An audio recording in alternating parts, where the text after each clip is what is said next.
Hi, my name is Rachel Jensen. I'm the Executive Director of the Office of Hardship and Resiliency Support at UNO.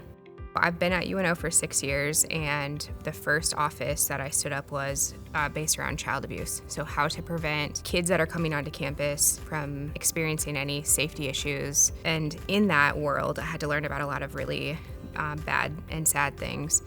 And one of the reoccurring themes that I kept seeing was how when students age out of foster care, how there's this gap in services or this maybe no service at all. So this office serves a couple different special populations. So the first one is anyone with lived foster care experience, also anyone with lived justice experience. So financial aid is really tough to navigate, but that is one of the biggest barriers of coming to college. Can I afford this when I get out? Am I gonna be in debt for the rest of my life? Those are real questions to someone who is aging out of the foster care system or exiting the justice system. So having scholarship opportunities or different kind of grant funding or even just knowing deadlines, those are the most important things that we can talk about. If a student wasn't enrolled in UNO, we would talk about getting them enrolled. So does it make more sense to go to Metro first and take a couple classes and maybe get warmed up if they haven't been in school for a while? Or is there a program that we can plug them into and then have additional support such as tutoring or plugging them into a learning community where they can really thrive? Some of it is just building back your confidence. So maybe high school was a little turbulent because you moved in the system so much or you didn't feel safe.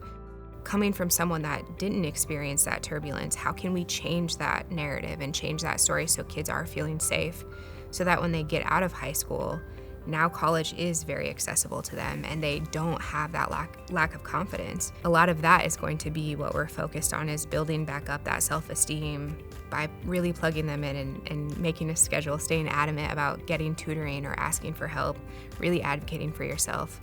So big picture, if I had to dream big for this office, it would really be to provide hands-on support when students are enrolling, as they're navigating school, but then also making it duplicatable because other universities should be doing, and some are doing these types of programs, but making it so it can be easily accessible for all students because every state is struggling with this issue.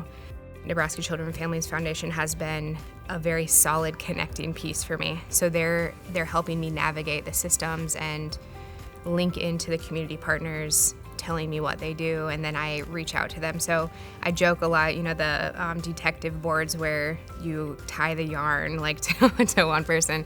I joke that I need to have one because there's all these really great community resources and they all serve a very unique population. And so I have to figure out what is the really special, what are these special dots that we can highlight, because my job is, the most important part of my job is going to be telling the story.